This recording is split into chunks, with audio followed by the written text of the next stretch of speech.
Hi, I'm Richard Q, and this is my podcast, Electric Communion, Conversations in Clubland. The dance music industry, like the entertainment industry as a whole, is a hard nut to crack for those wanting to carve out a full-time career. In the digital age, it seems like everyone's a DJ, myself included. In most cases, apart from the few lucky ones, you need the production chops and a string of bona fide releases under your belt to actually get anywhere these days. You could always try your hand at promoting your own night, that's certainly a surefire way of getting yourself on the bill, but it's still not always easy. The idea for this podcast was born out of the desire to talk with some of these people who are out there trying to make it. Through frank and open conversations, I aim to find out more about the challenges they face, the successes they've had, the highs, the lows, what motivates them, as well as hopefully gleaning some advice along the way for those listeners aspiring to make it out there themselves. Electric Communion, Conversations in Clubland. Hello, I'm Richard Q, and welcome to my podcast, Electric Communion, Conversations in Clubland, Episode 2. I'm delighted to be with my guest, who goes under the artist name Reg. Hello, Reg. Hello. How are you doing? Not bad. Yeah, thanks for being here. We're here in Brighton again, and actually we're in the studio of our first guest, Faide.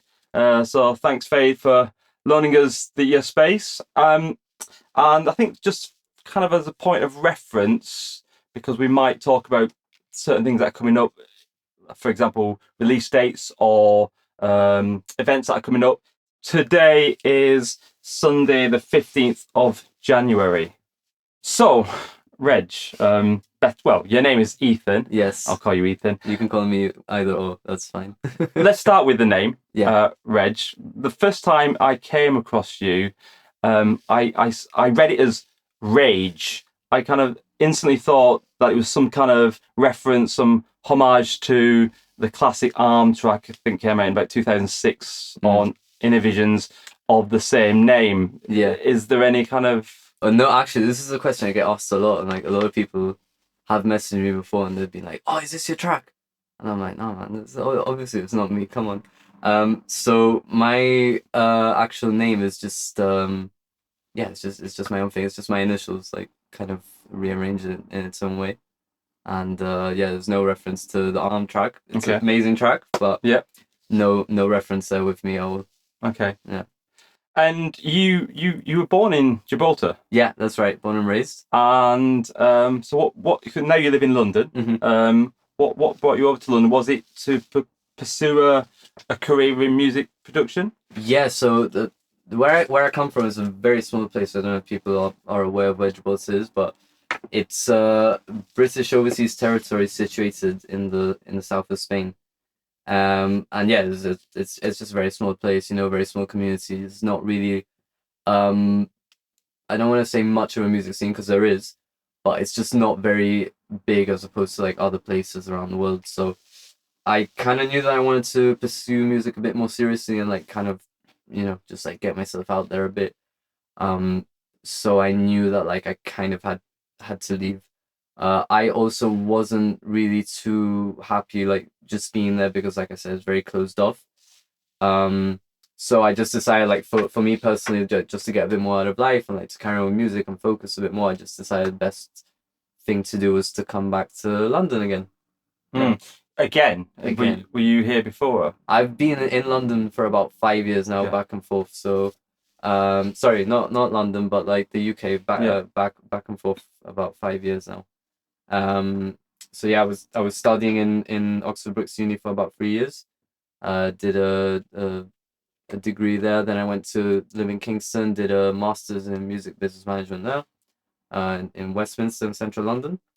And then I just kind of hung about working with Reculture, which is the label run by Hardt Antoine. Yeah, that's correct. So I've been working with Antoine for I don't know, like five years now, a very long time.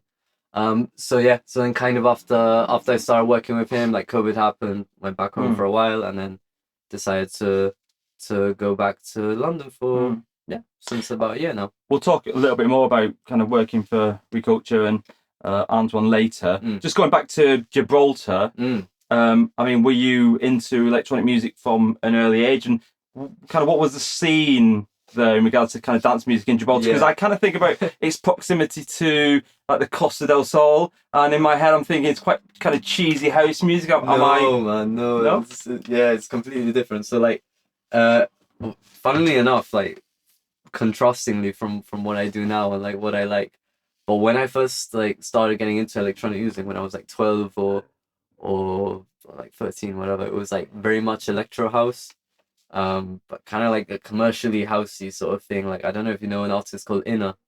No. Inna. I think she was like Romanian, but she was like super big at the time. Everyone was obsessed with her. Anyway, she ended up coming to Jib and everything like that. That was really really funny. Jib. Jib is just what we say for Gibraltar. Okay. You know, it's just like a little acronym. Is that what it's called? Like A kind of slang. Whatever. Yeah. So after that, I started getting into actually dubstep and drum and bass. You know, when that was big back in the day, like all the Skrillex era and stuff. So at the time, we used to go to a club that like, and I mentioned this, and a lot of people from back home will know. It's called Rock and the Rock. It's just like a rock club, but you know, all the electronic events used to be there.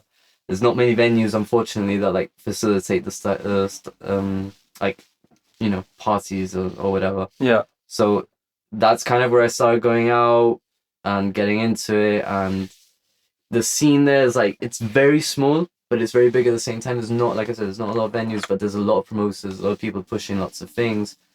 And it's kind of like the more minimal sort of tech house scene that's like kind of taken over now. Yeah.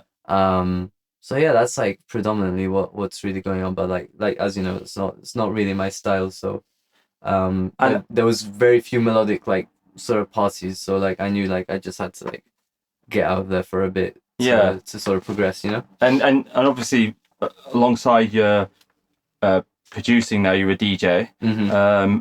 And we'll get more into that later, but did you do any kind of DJing back then in Gibraltar? Yeah, so I'm 26 now, but I've been doing this like DJing music whatever since I was 16. So way back when, I used to do like not a lot, but every once in a while I used to play a party, which is quite fun.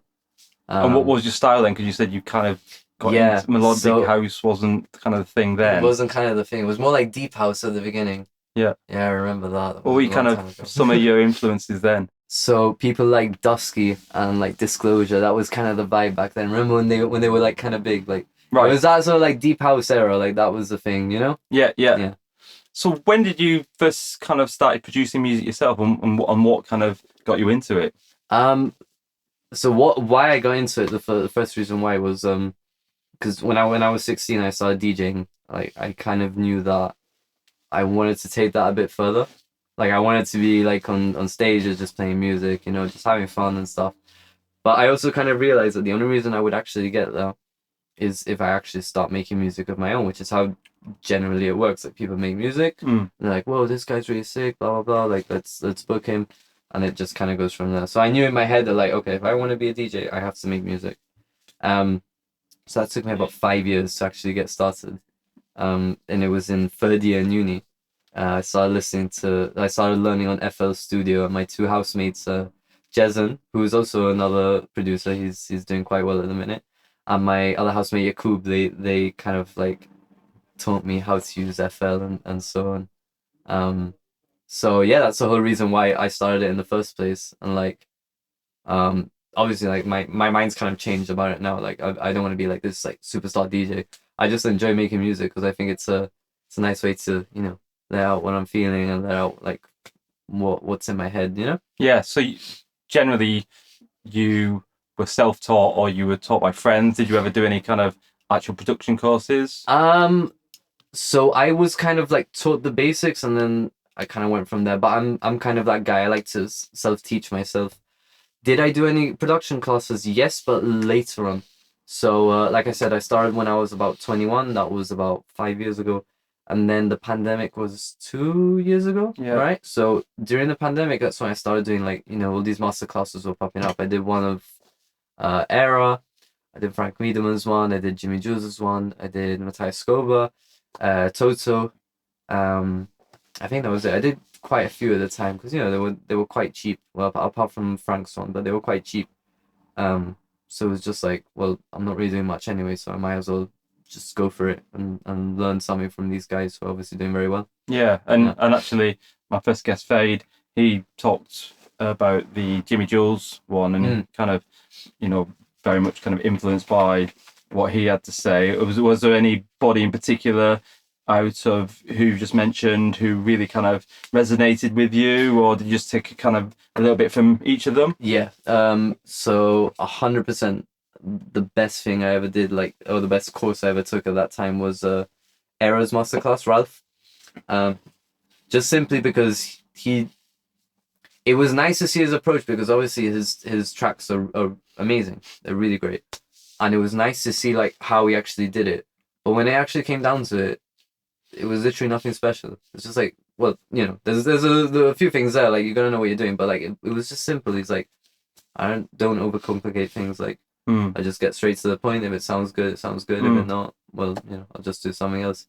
And that kind of made me feel a bit better, because I at the time I was a bit like, I have to make things like technical and sound good. Like, what if this isn't like how it's supposed to be? But it kind of made me realize that at the end of the day, as long as the record sounds good, or like something sounds good, like, that's it. That's all you need to do. So I don't like overcomplicating situations. It's just simple, straightforward, go, and that's it for me. So like, because of him, I was able to kind of like be a bit more comfortable with that belief. Yeah, and I was going to actually come to Aera later, but I think now is a good time as any, because the first time I ever came across your name was, I think it was last year, when Aera was playing at it was an interpret, Muting the Noise. Muting the Noise is the record store, isn't it, in Berlin? Yeah, the record store in and he played alongside Upper Sen and Santiago Garcia. That's right. Yeah. And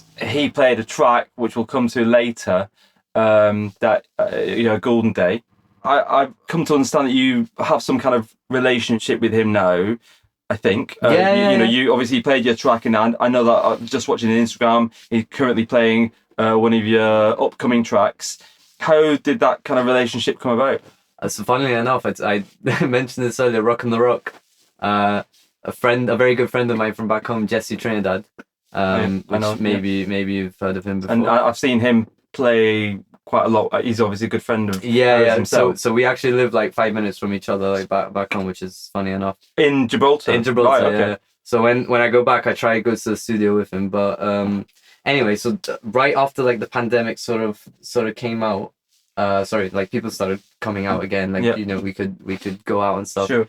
He did this party with his sort of like promoted thing called Handpicked, and he brought Ralph over, who was Ralph is Aera, sorry, that's his name. He brought Ralph over from Malaga, where he was living at the time, and it was just this really small party with like 50 people, and I'd never met him before, but like I knew this was like a really good chance to meet him. So we were there, Rock on the Rock, and like I went up to him, I was like, oh, hi Ralph, like I'm E-fan, like this and that, and then we just started speaking, and I met his girlfriend Navina, who's also a lovely person. She does like Instagram art, like she takes pictures and kind of edits them, and they look really sick. So it was super great to meet them both, and like every time I see them, they're always so nice with me, and like we still chat here and there. Right, he's based in Berlin now, is he? Right now he's living in Malaga still. He was living in Berlin, but he's living in Malaga, yeah. Right, okay. So I've never met him in person, but I spoke to him a couple of times on kind of Instagram, but he seems like a very approachable, kind of down-to-earth person. I know that obviously you said before he or somebody, well, maybe it was Faide who said before that he played, I think it was in last year, he played at a night, Monica's night, down in Brighton, and all those guys have kind of got a good relationship with him as well. But yeah, let's talk about that track. So the track that he played at that Muting the Noise session was a track called Golden Day. Golden Day. Which when I first heard that, I was like, wow, this is amazing. At the time, I didn't realise who the sample was by. I was really kind of affected by the vocals, but I didn't put two and two together. Even though actually I'm quite a fan, or was certainly back in the day, of this band. I'll let you kind of talk about it and kind of where that sample came from and why you chose that. If you want to talk a little bit more about that track. So basically, like, most of the time when I put vocals in tracks, it's kind of like the final piece. So I made this track.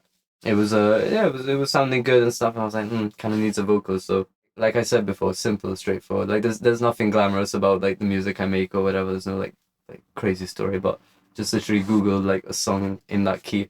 Okay. And it was the first one that came out. I was like, Red Hot Chili Peppers. Like I know them. So you weren't even familiar with the track beforehand? No. Okay, interesting. Even though I know them, I do know a few of these songs, but I never heard this specific track, so I played it. Can you tell the listeners what track that was? Yeah, it's a track called "Turn It Around." And it's on the Stadium Arcadium, which is a double album. Which exactly. I was a big fan of them, and I listened to this album. I've not listened to, I don't think, anything since. But when I saw it the other day, I was like, I must have listened to that back in the day, and I completely, because it's not a very well known kind of Chili Peppers song, is it? But it kind of surprised me because after I did some digging, like what kind of track I've been more popular, and I was like, like people must know this song, but I know no one really knows it. I was like, well, it's a great song, man. Right. And like, I don't know, like I just heard the song and I was like, well, you know what, like I'll snip the vocals and just give it a go. And at the time I put it in and I was like, kind of goes, but I'm like, I'm not too sure about it. So I was like, then I just kind of sent it out to a few people, Brav being one of them. And it was actually the night of Tough Manor, the first one. I'd gone out. That's Lost in a Moment. Lost in a Moment, yes. Dixon and Arms, kind of Innovisions Festival, which has been running every year now. So not that one, the year before, the one that Labyrinth, it was both run with Labyrinth, but the first one they did, I was coming back on the bus, and as I come off the bus, I get a message on Instagram from Aera. I'm like, all right, this is a bit weird. So I open it and it's like someone on his story like playing my track in, I think it was in Libya, right, or Lebanon, something like that. Lebanon. And obviously in that moment I was like, guys, I was telling my friends, like, guys, he's doing it. Oh my god. And like obviously, like I said, nothing glamorous about what I do. I just make music in my bedroom. To me, when I see someone play something of mine that like I just made and just went beside my bed, it's just like mind blowing to me. Yeah. It is an amazing track. It really is. And it's unreleased. Yeah. Do you want to? Is that down to kind of copyright issues? It's kind of down to a few things. Like it stayed unreleased for a while, just principally because I think people are a bit afraid to touch it because of the copyright, as you mentioned. But also like, it's helped me a lot in its own way of like making connections. Like I've met so many people, because of it. Like you, the guys, Monica, I think, I might have met Faide as well through that as well. But like anyway, just like generally loads of people, like bigger artists as well, have even reached out to me and like been like, oh, this is your track, and I'm like, yeah, man, this is my track. Like, do you want it? And yeah, it's just like it's done its job for me. So like I don't know if it has to be released or if it should be, but if people are interested and kind of want to take it somewhere, then. You've never had any kind of correspondence, communication with Chili Peppers, or do you know if they know it's out there? Unfortunately, we're not on talking terms in the minute, so. As in they know? No, I just don't know them. Okay. Did you have a proper like release before that, or did your releases come after? Before Golden Day. Before Golden Day. Yeah, I think the first track that I ever had come out, which is Rough Cut. Yep. It's a track that came out on the Bag of Tricks Volume 2 VA on Metrica. Right. Which is a label based in Malaga. I think that track did come out before. I'm not sure if. I also had another track called Caña Groove, which is came out on Toto Culture VA with Reculture. I don't know if Golden Day was kind of made after that or before that, but it was kind of around that time when that second track came out. Electric Communion. Conversations in Okay, we'll talk about some of the other releases. So you mentioned the one on Metrica. You had a release, didn't you, on Hardt Antoine's, who we talked about already, Reculture. Which track was that? It's a track called Kanya Group. Oh, the one that you just mentioned. Yeah. And then you had last year you had another track on a compilation, Frankey Sandrino, which are the German duo who head up the label Some Other Histories. Yeah, that's right. And that was Ghost in the Shell. Yeah. And we're gonna delve into that track a little bit later. You've had your first like kind of proper release, didn't you? Had an EP. Yeah, first EP with Kiosk ID, which are the guys that run Katzenblau. It's a club in Berlin, I think it is. But yeah, they were nice enough to kind of approach me and be like, oh, like, you know, we really like your tracks. I've been speaking with Mira a lot, who's a very big DJ. She is kind of like the label liaison does like the A&R and stuff like that. So she, I sent her some demos after Kanye Groove came out, which she was playing quite a bit. And she's like, oh, I really like this stuff. Like, let's see if we can do something on Kiosk ID. I was like, yeah, sure, man. Let's go for it. So we did a 3-track EP. And that's called The Alborian Sea. Alboran Sea. Alboran Sea, sorry. Sea, yeah. And I during my research, I wonder if that Alboran Sea is a real place. Yeah. And I've learned a lot. So it's kind of the westernmost part of the Mediterranean, that part between Gibraltar and Morocco, Northern Africa. Yeah. So again, you kind of, is that a conscious thing about referencing home, or? Yeah, kind of. So like, actually, yeah, we were discussing this earlier before the podcast, but so the reason why it's called Alboran Sea is, like you mentioned, because the location is in the proximity of like kind of where Gibraltar is.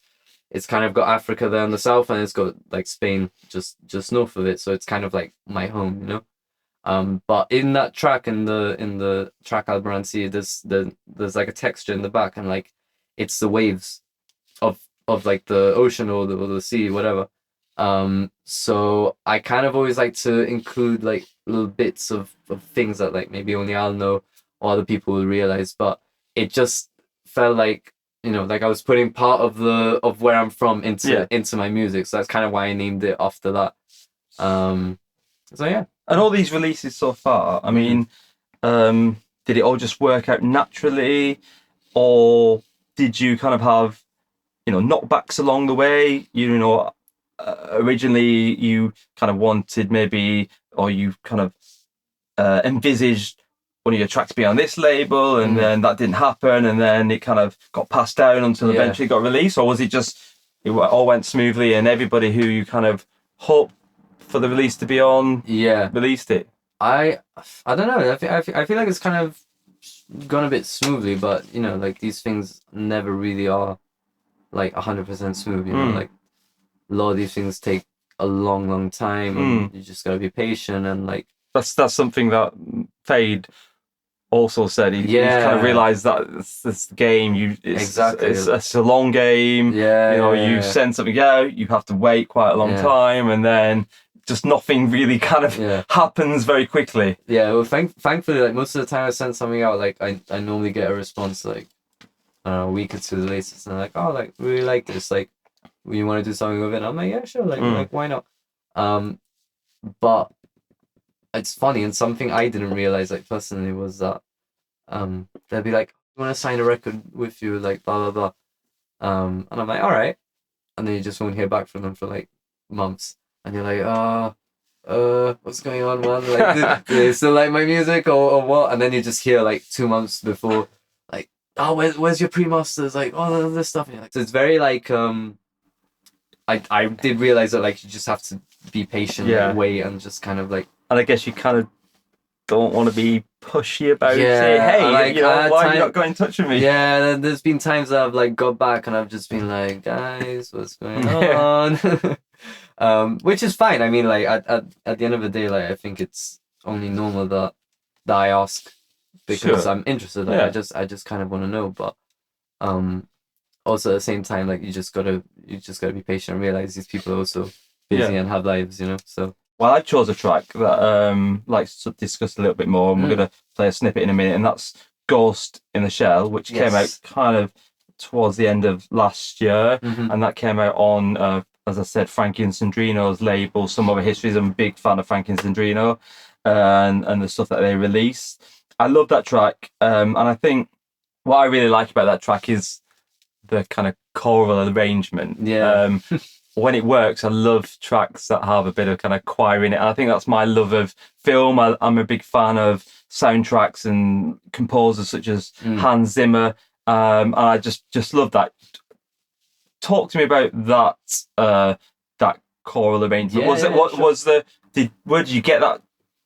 Was it a sample, or and kind of was the track built around that, or did you make the track and then you found the sample later? Yeah, it's funny that you mentioned that, because the sample is, or where I got the sample from was from a film, an anime film called Ghost in the Shell. Is that the one with Scarlett Johansson in it? Yes, but the animated version, Okay. but it's the same film. Right. But anyway, like in the opening scene, like, because in the film she's like a robot, she's like a cyborg. There's a track called, or there's a scene called like The Making of a Cyborg, which is where those vocals come from, or where I found them. But I had heard these vocals used before in two different tracks. Once in 2015-16, like off Sonar, I saw John Talbot play there in Pablo Español for the Univision Showcase, and he played a track. I can't remember the name of it. Like, I have it on my phone. I always forget the name, but it had that vocal. And that's when I heard it the first time. I was like, whoa, like that vocal from that anime is on this song. And I'm like, and it sounds like sick. So then, like, I always had it in the back of my head. I'm like, oh, maybe I'll use that one day, because like I know where it's from. So yeah, then I made this track. It's called I don't remember what it was called originally, but yeah, Ghost in the Shell. And again, much like Golden Day, I said, this might be cool with a vocal or something. And yeah, I just kind of slapped it on. So before you found that kind of sample, it was just the same track without the... Exactly, the same track without the sample, just the song itself. And I was like, all right, let's try it with a sample. I got a few feedback from friends, and some of them were like, oh yeah, this is like quite sick, it's interesting. How people were like, no, I don't know if I'm feeling it. And I was a bit like, not too sure about this one again. And yeah, I just kind of stuck with it, and then, you know. And was Frankey Sandrino's label Some of Histories your kind of your first choice? Did you send it to them? No, at all. But like as I mentioned before, Golden Day, let's call it like a bridgeway track. It just like opened a lot of doors for me, and they kind of reached out to me asking for it, and I was like, look guys, I'd love to send you some more tracks. Okay. And that was one of the tracks that I sent to them. And then a couple of days after that, it was one morning I woke up to go gym before work, and yeah, it's just saw a message, like, and it said, hey Ethan, like, we want to sign like Ghost in the Shell on the next Some of the Histories VA. And like that moment, like I read that and like I just started crying. It's like, wow. It's got to be a lovely feeling to kind of, for people of kind of that stature, you know, they're quite big in the kind of the genre of music that we kind of love, melodic house, the kind of that music associated with, as I said before, that Berlin, to get them, you know, for them to get in touch with you and exactly. And really like, kind of when it happened in that moment, I was just a bit like this is so surreal. But it also kind of solidified in my head that like, all right, like all the work you've been putting in, like all these years and all this time, like you finally got to a point where like, you know, now you're getting somewhere. And how long did you spend, if you can recall, like on that track? Was it something that you labored over for a very long time, or? It was a long time ago, to be honest with you. I'd probably say like maybe like it takes me a couple of hours to get the general idea of a track in, and then maybe a week or so to just kind of touch it up, master it, you know, all that stuff. So yeah, maybe I'd say like a week, more or less. Yeah. But normally with like most of or what I would call a good track for myself, like it just kind of like happens. It just kind of like flows all into one. So yeah, just takes about a week to finish up. Yeah. Okay, cool. Let's listen to that track now.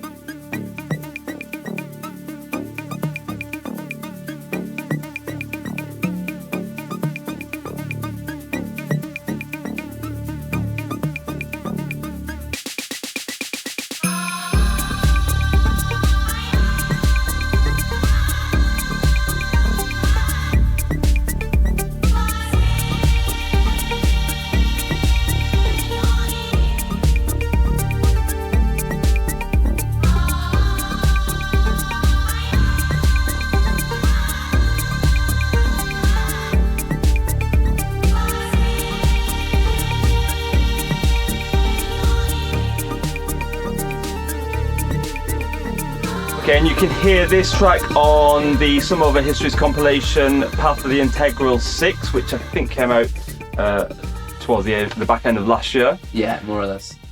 I think it's probably a good time to talk a little bit about your approach to music production. Sure. Do you have an approach as such? Do you have a kind of routine? Are you quite disciplined, or is it quite sporadic? Yes. So I work as a bartender. It's just kind of like how I get my money in general. Also, apart from that, I work sort of like on the side with Reculture and Anemos dance to record labels, just like doing some admin like behind the back end stuff. And then just in general, just like other music stuff. Like maybe I do some promoting and all these things. So like it's a bit difficult for me to like have a routine because as a bartender I do work late nights. So I always try get up like between 10 and 11, kind of just work on some stuff, and then then in the afternoon just head into work. And then it's kind of the mornings where I get all my stuff done. I'll either like work on music or do label stuff, or like maybe have chats with people, listen to some demos that they've sent through, or like give advice to other friends who have been like, I have this track, like what do you think, stuff like that. So that's kind of where all my business gets done. I do try follow this routine, not super strictly, like have a late night or whatever. Like, do you find that there's a certain part of the day where you work better, like in the mornings, and kind of maybe once you've come off a bar shift, like you said? Would you still work into the kind of the evening? Or I've thought about it, but I kind of don't want to be that night owl either, because like society kind of works the other way around. Yeah, where like people sleep in the night and are awake in the day. So it'd be the opposite for me. So I don't really want that kind of routine. Also, I can't really bang out music at like 3 a.m. because neighbors. So it has to be in the mornings when everyone's at work and I'm just by myself, and like it's kind of fits well for me. But you touched upon like my process and like how I go about making music, and there's not really anything special, like simple, straightforward. I just like to, maybe I come in with an idea or like a sample, like an instrument I've heard. It just needs like one little thing to start the snowball, and then once it starts rolling down the hill, like it just keeps going. Other times I just sit down, no ideas, I'm just messing about on the keyboard. Specifically what I use is a Korg Minilog. So in all my songs I've ever made, and probably for a long time to come, that is just what I use. It's just my bread and butter. And are you using Ableton? Obviously my first podcast, my guest Faide, he used Ableton. It seems to be that is the software, and I'm not a producer at all, so it seems to be that's the software to really use in the genre of music that you and Faide play, melodic house. And I'm saying melodic house kind of loosely. Very loosely. So like I mentioned earlier, I started with Fruity Loops. It was just what my friends Fruity Loops. I think I remember that back in the day. It's like a really kind of rudimentary kind of program FL Studio, on what, Commodore 64 or something. Spectrum. No, Fruity Loops is okay. Like if it works, it works. Right. Okay. There's no like special ingredient. Sure. But I just knew at the time that like I kind of wanted something a bit more advanced, so I jumped onto Ableton after a year. And that's predominantly what I've used and what I've been using. It may just be because I have Windows. Like I know that Mac users tend to prefer Logic, just because it comes with it. But yeah, I've tried Logic a few times. It's not really my thing. Also not compatible on Windows, I don't think so. Just had to be able to, man. Do you use a lot of hardware, or are you again like in the box where you predominantly just use Ableton and the kind of the things that it offers, the sample packs and all the kind of software that you can download? Do you have a lot of kind of external hardware? So surprisingly, like as I mentioned, I use the Korg a lot for my synths and everything. That's just kind of to get a bit of an outside element. There's a lot of good stuff on Ableton, like VSTs and Stockwise. Like I think the stuff you have there is incredible. It's just how you use it. You have to know how to use it correctly, and that is a skill within itself. So yeah, this may be a surprise to a lot of people, but like I just use most of the stuff that are there. And do you spend a lot of time watching YouTube videos or how to use these different kind of pieces of software, or do you just kind of get your head around it yourself? No, so like kind of when I was starting off, I didn't really know much, to be honest. Like, I can even tell you, I can't play any instruments. I have zero music theory, zero mastering theories, zero like I just like music, man. I just like know how to make music sound good, like in a non-boastful way, but like I just know how to get it there. So obviously, like I was making music at the start, and obviously the mix and mastering wasn't sounding too great, so I kind of had to go on YouTube and watch like 10-minute tutorials, like, okay, what is limiter do? What does a compressor do? What is the point of panning? What is this? What is that? And now I kind of understood that. I'm like, all right, like you kind of have to use these things because it does make a difference, you know? So do you have lots of kind of projects going on at the same time, or do you like to just focus on one specific project? No, I really try, like, I don't want to use the word hyper focus, but like it's what I'll focus on for like the next week, you know? Like I'll start with a track idea, and if only if I like it. If I don't like it, I won't bin it. I won't bin anything, but like I'll just kind of put it in a different folder, like a graveyard or whatever. Yeah. So like I'll focus on that because I'm like, oh, this idea is sick. So like I'll make it a couple of hours in the morning, you know, head to work, and once I'm going to work and stuff, I'm literally listening to that song all day, like on my hour journey to work, like all the time, repeat. I'm just like, wow, this is like sick. Or like, what can I do? What does it need? This and that. Then I go to work, give a rest to my ears, like forget about the song, and come back. On the way home, again, listen. And then the next day, when I wake up with fresh ears, normally then I'm like, all right, now I kind of understand like how the track is and where it kind of needs to go. So again, that's another part of my process, but no, I normally just focus on one. I don't want to blur the lines between one thing or another. I know very, very quickly if something's working out for me or not. If it's not, I'm just like, forget it, I'll make something else. Because I know that talking to other producers, and sometimes you can kind of get stuck in this kind of rut where you're always kind of analysing it or over-analysing it and going, oh, I could just do this, do that. Do you kind of fall into that yourself, or are you, again, just very good at saying, right, no, this is it, enough's enough? Yeah. Actually, I don't. Like, I only ever do that when I'm like, I know there's a good track, like, hidden here, but it's just like, I have to find it, you know. I have to like dig out all the stuff that's on top and just find it. It's very rare that happens to me, thankfully. But I am normally very quick at like, you know, I have a little session in the morning after like 2 hours or an hour. I'm just like doing something, and I just stop for a second. I listen, and I'm just like, nah, it's not working out. So I just close it. Whatever. Tomorrow's another day. You mentioned like the word kind of graveyard before. Yeah. Do you have lots of tracks or kind of half tracks that are in this graveyard that do you ever go back to them and go, okay, maybe we could just do something with this, or do you just leave them, and do you have lots of kind of stuff in the graveyard? Everyone does. Yeah. Everyone has stuff everyone has their own personal graveyard. Do I ever go and visit them? No. No. Very rarely will I go back and be like, all right, what's going on here? Because I feel like if it didn't really work out the first time, well, it's not going to work out the second time, is it? So okay. Maybe that there was something there that I was like, oh, that track I made like I don't know, like 2 weeks ago, there was like a weird sound there that kind of goes with something here. So this is the reason why I keep everything, because it's happened a couple of times where I've actually thought, oh, that sound that was there would go perfectly here. There's good bits that you can lift and... Yeah, or an idea that I had there, like I can replicate that in this song.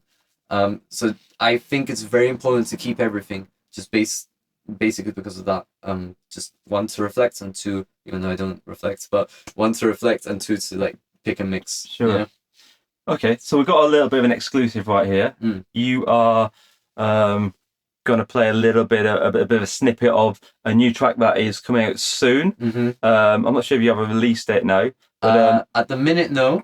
But yeah, I can say that it's coming out on the next Mumbai Records VA, brilliant. Which I'm very, very, very excited about. They were kind enough to allow us to, you know, use a short snippet of the track. And it's called Flying in Your Dreams. Flying in Your Dreams. And I know there's a little bit of a backstory about it. I think it links to, you know, again, your homeland. Do you want to talk about that? Yeah, sure. I mean, it's a bit of a deep one. There's a bit of context to it. So I made this track the day before I left Gibraltar to move to London. It was the night before actually, and I was feeling very like overwhelmed and kind of excited and stressed and like a very big mix of emotions. Just principally to give a bit of context, I was kind of leaving everything that I had, like job, family, friends, everything behind, and just like to go to London. And so at the time I kind of thought to myself, I'm like, oof, I don't really want to be doing anything, but I'm gonna try express my feelings on a track. So that's basically what I did. And at the end of it, I was just like there with like tears in my eyes. Like it was very emotional moment for me, because it was just like imprinting something that like those feelings in that moment on a song. And now originally it was never meant to be released. Like it was just a track I made, just for me. But I kind of just sent it out in a big package of demos, just because I thought, like you never know. And they were lucky enough. I was lucky enough for them to like it. So we just kind of went for it. And Mumbai Records, for those who don't know, is headed up by Alex Medina. Alex Medina, yeah. And it was nice that he picked up this track, because I feel like it kind of at least tells a story to me of it's scary to kind of leave everything you have to like follow your dreams, but sometimes it's got to be done, Yeah. And that's why I just named it Flying in Your Dreams. Like just gotta jump and fly and just go for it, as cringy as that may sound.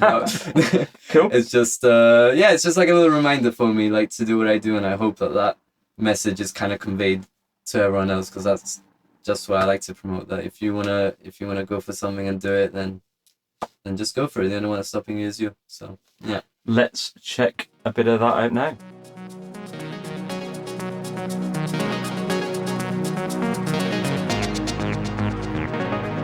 When are you leaving?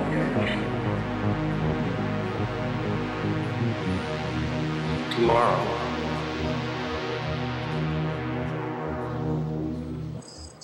I'll miss you.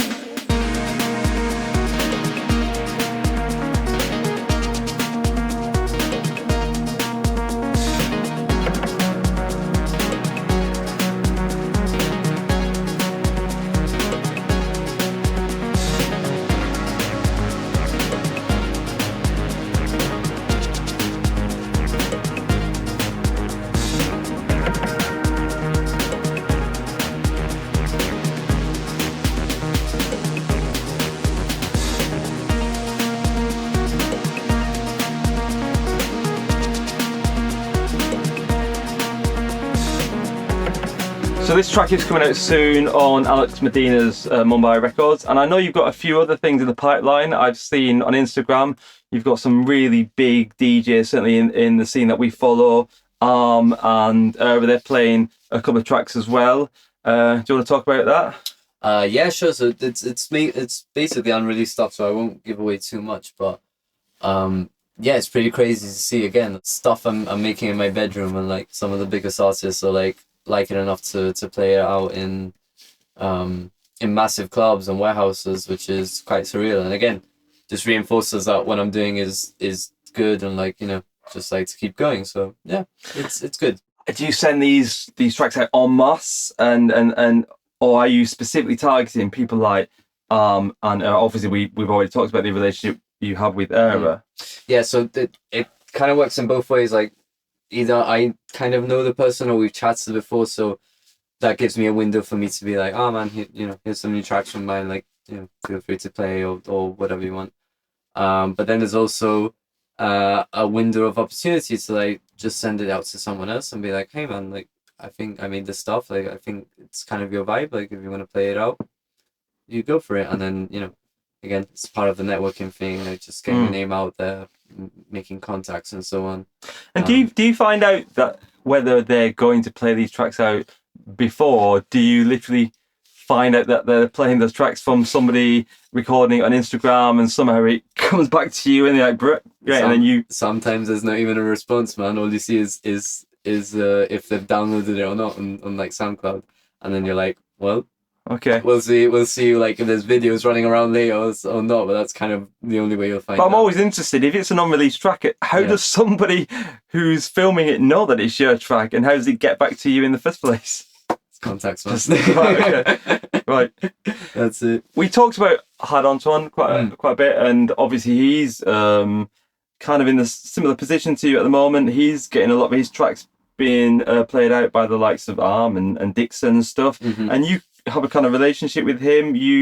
I saw on your Instagram bio that you were a label manager or something for his Reculture. So I'm a record label assistant for Reculture, and kind of like the sister label Anemos Dance. So Reculture is based in London, Anemos Dance based in Cyprus, is it? in Mykonos. Oh, Mykonos, Mykonos, yeah. so Greece. Kind of run by Elias, Joe, Maglia, and and Antoine, and a few other guys like behind the scenes, but I won't go into it too much. And then Reculture is just mainly Antoine, who's the kind of the boss, and then it's just me who kind of helps him out with like the admin, day-to-day running, like A&R, all that stuff. So for example, the recent Monica EP that we released recently, which is fantastic, by the way, big shout out to them. They kind of send me the tracks, like like this is what we've been making recently, and I really like them, so I sent it off to him, and I was like, bro, these are sick, like let's do something with it. And after some time, just ended up releasing the record. And on average, are you getting a week, how many tracks are you being sent? Not too much at the minute. It's mostly just from friends, like other artists or producers I know. And I'll just let them know, like I'm here to help, or like I'm here to help anyone. Like if anyone wants to send music through as a demo or whatever, like I'm always open to listening. So that's just kind of what I tell my music friends, like, if you have something, send it through, I'll see what I can do. Electric Communion, conversations in usually people produce because maybe they love producing, but that's what they do. But if you really kind of want to make a career in the kind of dance music industry, the production side is a driver to get more DJ gigs. I mean, would you agree with that? Do you make much money, honestly, from the singles that are out on Beatport and the likes? It's like the money mainly comes from the gigs, and it's only principally because I'm not an expert on this. I don't really know like how it works 100%. From what I understand is that because of the whole algorithm thing, Spotify and stuff, the number of streams and listens you need to gain in order to start making some money is quite an extraordinary number, like millions of streams and plays, which obviously our music's a lot smaller, so we it's difficult for us to reach such a high number like that. So just principally based off that fact, and like just how it works in that sort of realm, and like people buying music and stuff, which isn't a very common thing, that's basically why more money, or the money, comes from gigs, sort of thing. So the DJing is kind of your bread and butter. And you've got quite a few exciting gigs coming up, which we'll talk about in a second. I mean, do you, at this point, are you in a position where you are just waiting for gigs to come in, or are you still kind of actively trying to find gigs yourself? Some people have reached out and been like, kind of want to do something with you, either now or in the future, and I'll be like, yeah, okay, of course, sounds great. Or I have other friends as well who run events, and I've asked them, I'm like, like it'd be cool to do something in the future. So I guess it works both ways, and especially for someone who's a lot smaller, like myself, who's not really getting asked like to play gigs and so on just yet. You kind of have to put in some weight as well, especially because I'm not with like like an agency or I have an agent or anything. Like it's just kind of me putting in all the work. So next week, which will be Saturday the 21st of January, I think. Yeah. You've got a very exciting looking gig in Malaga. Yeah, that's right. That's Metrica, which is a label that you've released on, and you are playing alongside some of my favourite kind of producers, DJs at the moment. You've got Adrian Roman, he's from Spain. You've got in Peru. Some people I really think are kind of pushing the boundaries of melodic house. That must be. Yeah, it's super great. I mean, it's the 9th anniversary for Metrica, like, which is obviously for me it's a privilege for that they asked me to join them for it. Also going to be really great, really fun to see some of my friends who are coming over. Gibraltar is very close to Malaga. It's going to be nice to be back home as well, and nice to finally play a gig. Yeah. But yeah, also the other artists on the lineup. I think it's going to be like a really great party, like you said. Adrian Roman, friend of mine as well. Imperio, which I haven't met before, but I've always been very interested in his tracks and like seeing him live. We've got Argia there as well, who's been doing very well recently. Marino Canal, he's been doing very well in Spain as well. Miguel, who's the boss of Metrica, and of course Jesse Trinidad, a very good friend of mine. So it'd be nice to, share the stage with him and see him after so long. Do you spend a lot of time thinking about your set? Because I know that's kind of divided into two camps, I guess. You've got some people who do think quite a lot about what they're going to play, and then you've got the other side who kind of literally just rock up and just go with the vibe. I mean, where are you? I try and have that rock up and just go with it kind of vibe, but man, that is not me.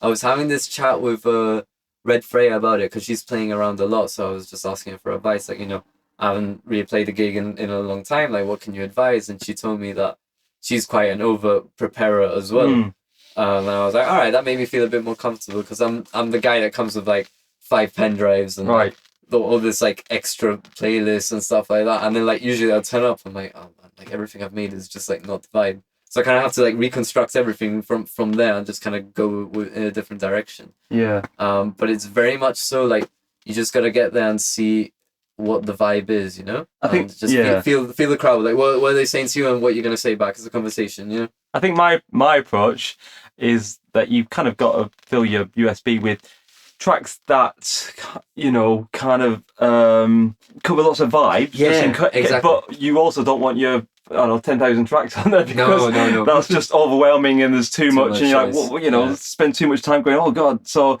you need to carefully think to an extent, but you don't want to just maybe completely create your playlist. So I'm sticking to this, because you don't know what the vibe is. The vibe might change and stuff. Yeah, exactly. Yeah. I was going to think, because you already kind of alluded to the fact that Malaga is not too far from Gibraltar. Are you going to be popping in for tea at your parents' house? No, they're actually meeting me for lunch, which is quite nice. I'm landing, going straight for lunch. Few tapas. They're not going to come and see you at the gig? Nah, I don't think that's their thing, which is cool. But like I said, my friends are coming, which is quite nice. That's lovely. So yeah, it's gonna be good, man. I'm very much excited for it. Brilliant. Wish you luck with that. And I know another big thing that you got coming up is the Sun and Snow Festival, which is also in Spain, in the beautiful surroundings of the Sierra Nevada. Yeah, that's right, man. So amazing. That's not officially been announced yet, but like I will be playing in Sun and Snow Festival, which is very, very, very exciting as well. It's a festival I've been going to for a few years now.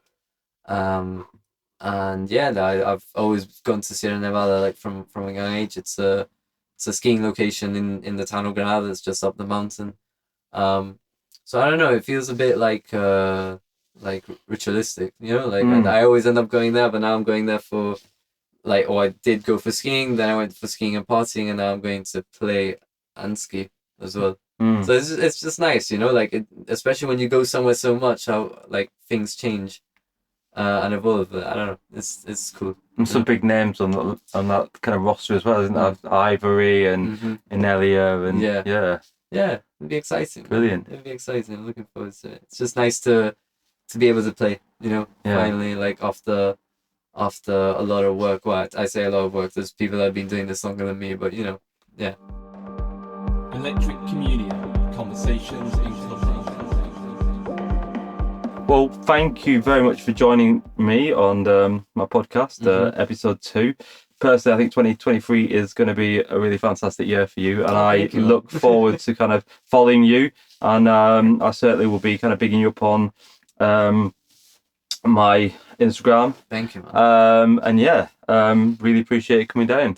Tell us a little bit, just before you you sign off, where can listeners find out more about you, follow you? Yeah, sure. So you can get me on Instagram. I think it's reg.music or reg_music, something like that. It's reg.music. Yeah, there you go. And I think again, just good to clarify that it's REJ, isn't it? Yeah. Not REG. REJ.music. Super easy to find, I hope. And then on SoundCloud, I think it's also like reg.music. But yeah, as we mentioned earlier, got the Mumbai Records VA coming out, which I'm very excited about. Also have an EP on Reculture out in the next few months. Then we'll be following on that with one from Hardt Antoine and Maglia. And then there's a few other things, along the way that I can't really talk about just yet. But yeah, there's a lot of exciting things in the pipeline, which, very excited for this year. So amazing. Yeah. Okay, again, thank you very much for thank you, agreeing to be my second guest. Thank you also to Faide, my first guest, who again agreed to the launch of his studio. And if you haven't listened to that episode yet, please check it out. And you can also follow Faide at Faide, that's FAIDE_music.